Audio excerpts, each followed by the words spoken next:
Hello. Welcome back to CellySZN. Okay. Let's get into this because we've literally just recorded our maybe fourth victory against Newcastle. I mean, it wasn't necessarily the best Newcastle side, but at the same time, you could be forgiven for thinking they should be putting up a bit of a match against Arsenal. I mean, they did it in the FA Cup match.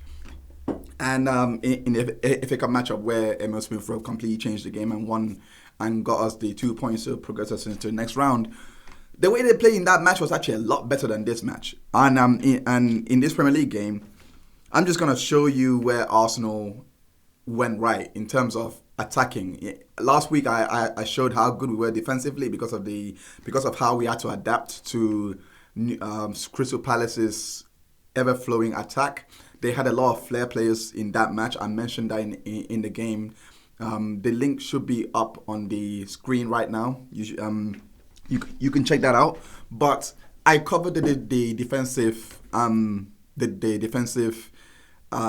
shape of that match, how good we were defensively, how astute we were defensively. I covered that, and I was actually quite hopeful. I was like, if we continue like this and we work on our attack, we will actually improve and become a much better team.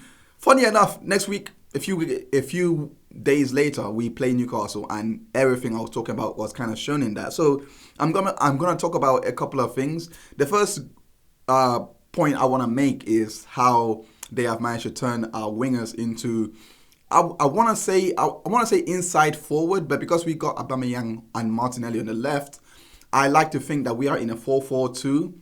But we use left-sided wingers or left-sided attackers that can play on the left wing, drifting inside, allowing the right wingers to either hold and hug the touchline, or cut inside and try a shot, and be as central as the left-sided attack. I'm gonna go and show a couple of highlights to kind of illustrate this. But before I do that, I mean, let's just talk about the stats, because I've never seen Newcastle this poor. They were so poor. I mean, we had 90% of the chances.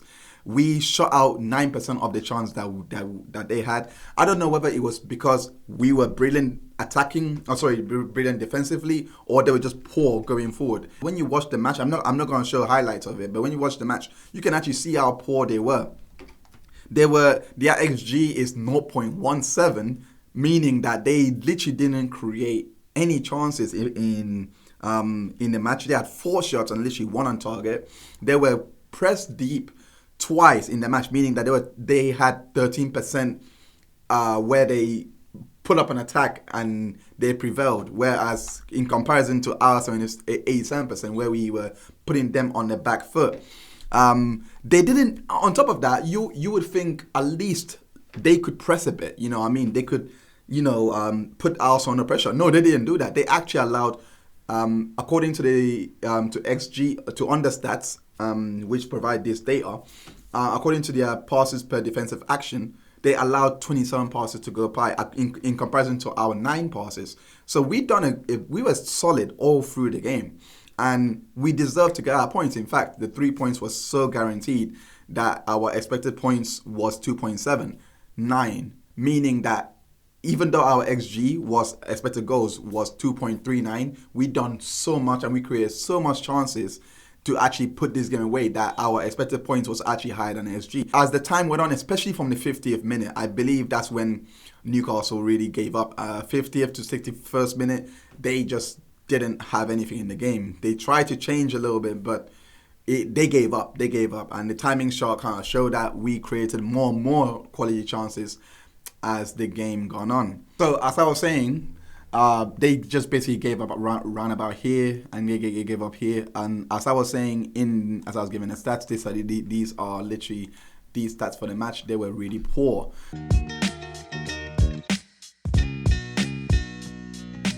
So let's move on to the highlights. I want to show how much we've actually improved going forward. Here's one highlight here and I want to show how Aubameyang was actually used to actually as a decoy striker here.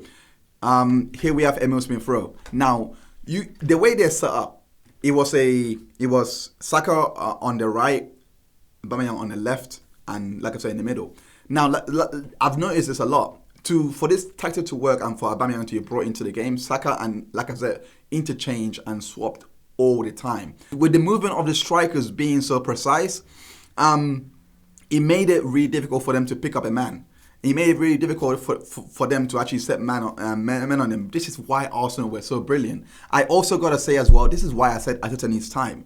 In the video that I've done, you can go and check that out in the description. There should be a link to come up. But I forgot to transition before that. 1 second. So yeah, the ball came up. As you can see here, when Emil Smith-Rowe received it, as you can see, he was covering Aubameyang, who's obviously making a late run. And this is what, as well, I must make the point of, this is what Arteta relies on, the late runs from these wingers. Because that's what's going to take the opposition apart. Look here, the three centre-backs, they're not actually in trouble. I mean, if anything, you can see, I'm not sure who that is, maybe Lascelles cut over, and he can pick Lacazette up, and he can pick Saka up. So they were in good position here, and any late runs, I'm pretty sure the DM will be back on time. So they were in good place here. The problem was this happening. As I was mentioning, they swap wings. So when he's thinking Lacazette is right behind him, so he's got him controlled. However, now Saka is going in. He doesn't see Saka coming, and Lacazette is going to find space in here. And just like that, Aubameyang, who's making a late run, and as I mentioned, he will be tracked by a central midfielder, but it's going to be too late because it's already ahead of him. Now he's found here. This should be a goal, but the chance was created. And they have done, and if they carry on like this, they can create plenty more chances. And of course, unfortunately, this was a miss. But nonetheless, it goes to actually show my point. That going forward, we have actually improved our transitions. This is also another chance I want to show as well. Thomas Partey picks up the ball here, gives it to Aubameyang. Aubameyang runs with the ball, and again, he's wing. This is a normal conventional 4-4-3-3 formation with the wingers tucking inside. They're more of inside forwards, but Aubameyang more of a central forward, just drifting to the channel now and then. So now that's Emil Smith-Rowe, Thomas Partey. He becomes now the orchestrator because the attack is now focused on the left-hand flank. Because the attack is now focused on the left-hand flank, he's going to be covering the attack. Why? He's going to be covering and basically be on the outside of the box just to recycle position and keep them at the charge. And obviously, I believe Xhaka is playing in this match. I know Elneny came on later on, but Xhaka is covering Partey in this case, and he's holding back, whilst the fullbacks are going to bomb up. Like I mentioned in the previous game, remember, if they're on the left-hand side, they're going to drift over and cover Tierney in this case, or if they're on the right-hand side, they're going to cover Bellerin, or in this case, Cedric Suarez. This is what's happened. And as you can see here, Aubameyang gets the ball. What he usually does in this case, we saw glimpses of this when he won us the FA Cup and the Community Shield, is just go on that right foot and shoot. And he's done that, but he was poor. Of course, he's going to be poor because he's off form, but that could have easily been a goal.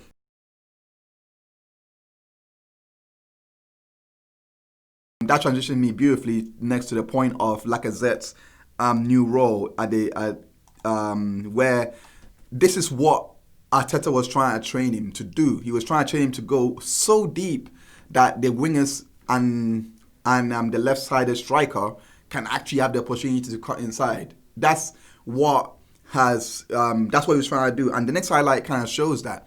As you can see, he's very deep here.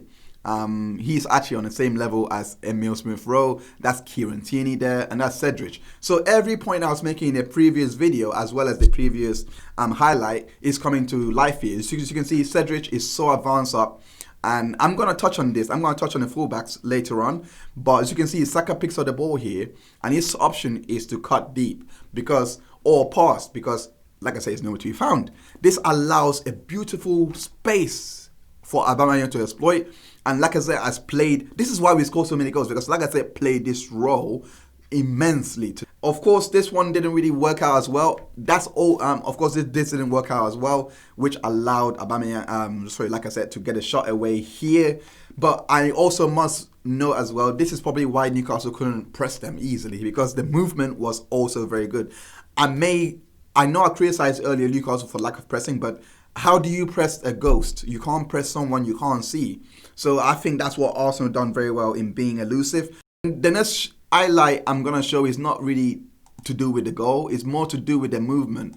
I'm going to show how Lacazette's new role, or Lacazette's role that he was supposed to play all this time, that he's now starting to get. So after Carroll had missed his chance, we were on the attack. Okay, so that's the next highlight. Cedric Suarez, Saka got the ball, and as you can see, he's going inside. Emil Smith-Rowe is gonna take. He's basically a ram doubter in this team. So all his job is just find the space, and if we're on the defensive, break down play. So when Saka gets the ball and cuts inside, he's looking to go here into that space. Cedric Suarez is here, and I'm gonna now touch on Lacazette dropping deep and how important that is. He's here now. He's advanced. Now, before I touch that point, we have to touch the point of Lacazette's natural position. Lacazette's natural position is not a deep lying forward. That's Firmino. That's Joe Linton or whatever. Lacazette's natural position is actually as an advanced forward. He's always the last man. That's why he loves making forward runs. But that doesn't mean he can't play as a deep line. What I'm saying is Lacazette's poor form since Arteta came in till now has been to literally transition or learn how to play in the deep lying forward role. He has never had that opportunity in his previous clubs. He's not really a link-up player, but he's become a better link-up player since he joined Arsenal as a result, and as his manager taking him on. So that's why I think he deserves the props he is getting, like especially for getting the best out of Lacazette. And also, in fairness, I'm going to touch on this on the podcast that I'm going to talk with Keenan, who is a very good friend of mine, is a Gooner as well. But we're going to touch on how he wants to use Lacazette, Aubameyang, and Balogun together. I think they're going to try and tie down Balogun's contract, but we're going to talk about it then. But look here, Lacazette is a bit of advanced. He drops off a little bit and links up with. and links up again with Saka. His link-up play is amazing. The chance could have been a goal here, but unfortunately it was well blocked. And again, to touch on the point again about the fullbacks, look how advanced they are. Look at the discipline here with Partey. They're so disciplined and so drilled. You can tell that this tactic has taken Arteta 2 years since he's taken over since 2019 to actually implement. So I'm really excited by this. So as you can see, he takes a shot. It wasn't really going anywhere. The next highlight I'm going to show you is literally on the So now we are now on the attack. This is the second goal. Emil Smith-Rowe picks up the ball. Saka is already inside. They've already swapped wings. Saka is so deep as well that this defender is going to be confused in a second. And you also got, like I said, now playing as a right winger. Again, I gotta give Emery credit as well because he did try this, but he changed his tactics so much that he didn't know what he was doing. But I gotta give him credit because he did play like I said on the right wing a couple of times, but not enough to get something out of him. Now, as you can see, he finds Saka. Look, like I said, the centre back becomes very confused on what he should do because of the movement in this team. He crosses in. It's a goal. He was just confused and he paid for it. The next highlight I'm going to show is now I'm going to finally touch on the fullbacks, and this is on the 50th, 5th and 40th minute.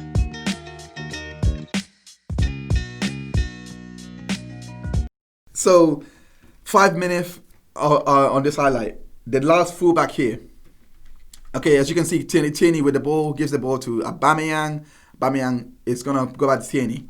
Now he's got options. He got Lacazette to aim at, and this is the beauty of it, because when Lacazette decides to hug the touchline, Tierney now cuts in, or he's now the dangerous guy and he's always more advanced than Aubameyang, or in this case, the wingers are always deeper than the fullbacks. So the fullbacks are overlapping or inverted, going inside, depending on what the strikers are doing. So if the strikers are cutting inside more and more, the wingers will be hugging the touchline, and if the fullbacks will be hugging the touchline, and if the fullbacks are